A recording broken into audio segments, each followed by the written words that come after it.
Hey YouTubers, and welcome back to another Saw discussion video. We're going to be talking about Jigsaw and the future of the franchise, and I'm going to make a case here. I'm going to make a case that the sequel to Jigsaw, or just the continuation of the Saw franchise, the Saw brand in general, should be regulated to direct-to-video, video-on-demand type of filmmaking and type of marketing structure.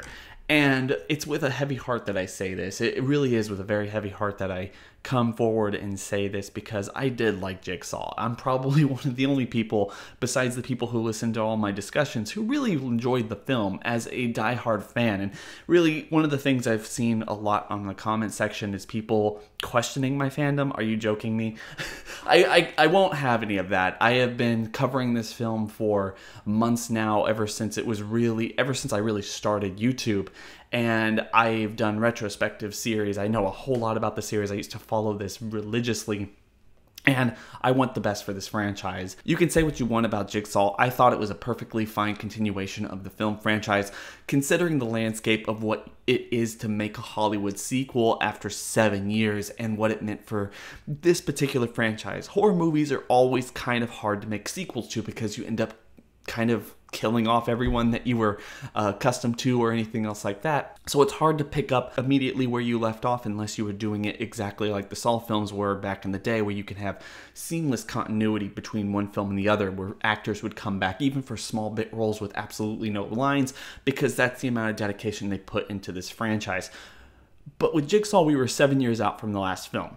And you had to bring back the story to a point where you don't have the audience literally having to catch up with 7 other films, as fun as they are to watch, to actually go see this film. They were catering to a new audience, and I'm totally fine with that, because there were some really awesome fan moments. And as I said in my review, John got a lot of screen time in this movie. Not as much as we've seen in other films, and obviously wasn't the main focus of the movie, but we get an idea of who he was and how he developed into the person that we saw throughout the entire series. But with that being said, there isn't a huge amount of upkick or fan speculation or even just excitement from the general audiences, probably Lionsgate or Twisted Pictures, or even some of the people in the who were making this film wanted there to be.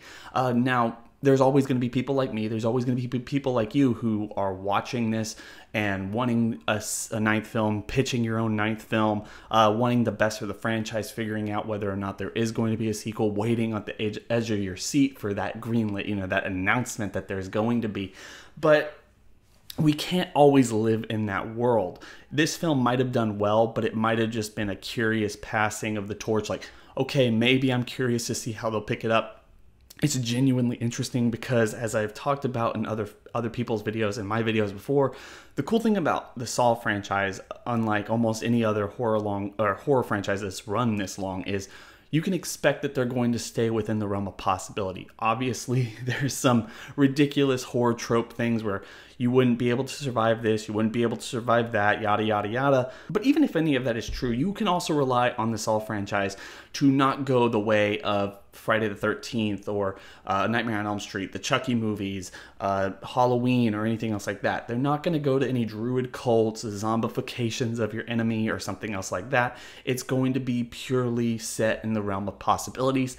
And that was intriguing to people, I think, who went to go see this film. How are these games still going on? But once they reveal that, I'm sure the next film isn't going to be met with the exact same amount of curiosity as this one is. And inevitably, like all sequels, it's going to suffer some kind of effect at the box office. So unless they really die down the budget and try to figure out a very condensed story that's more akin to the first 2 films, I'm not seeing the next film make that much money. As I've argued in the past, though, it makes sense for them to do that because as of the time recording this, the 9th or the 8th film has helped the whole franchise make over $950 million worldwide off of those 8 films.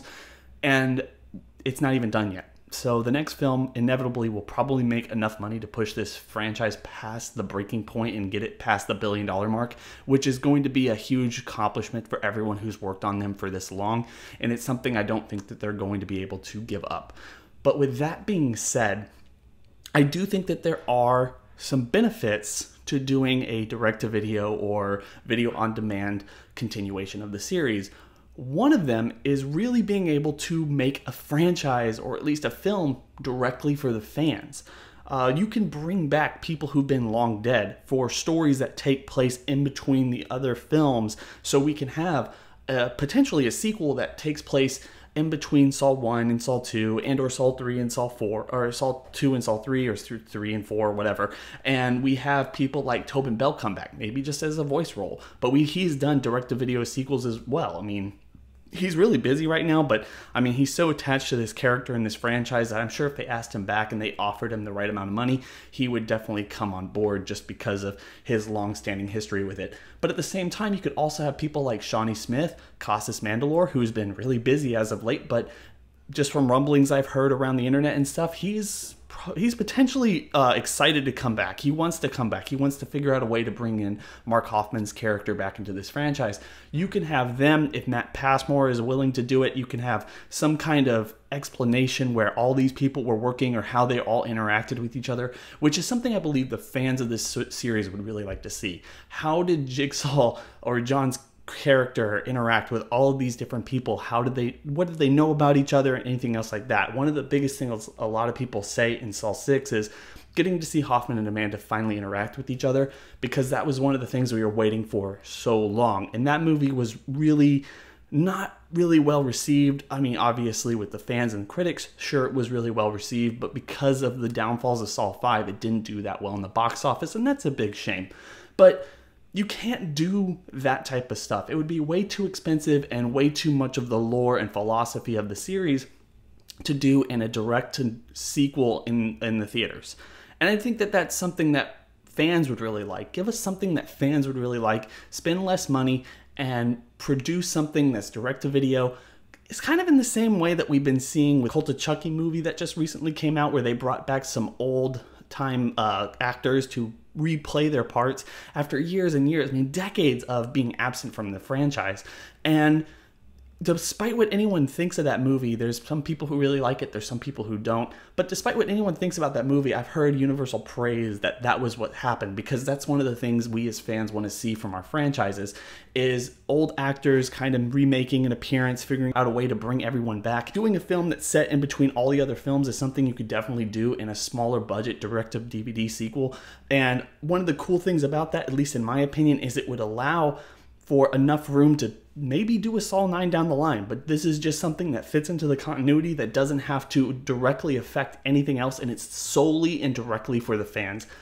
I would actually really like that, and I feel like it would be something that us as fans would really jump towards, because it would be helping to explain the needlessly complicated story and continuity of this franchise, and something that would help the franchise potentially get more recognition from the people who have made it such a success. And guys, I'm going to leave it at that. I really think that that's one of the things that we really need to talk about when it comes to this franchise. How long can it stay in the theaters?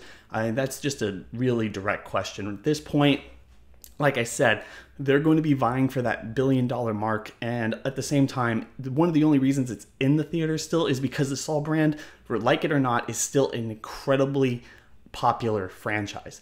This film got into theaters just because the last 7 films did so incredibly well that it was running off of that success, and we're gonna have to wait and see if they do a 9th film, how much success actually brought from this film over to the next. I'm not necessarily sure. So guys, what are your thoughts on this? Don't forget to like, comment, and subscribe. Share your thoughts and opinions on this. I want to hear everyone's just in general.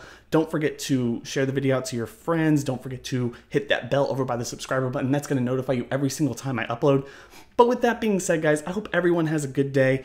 I'll catch y'all in the next Saw video. It's been real.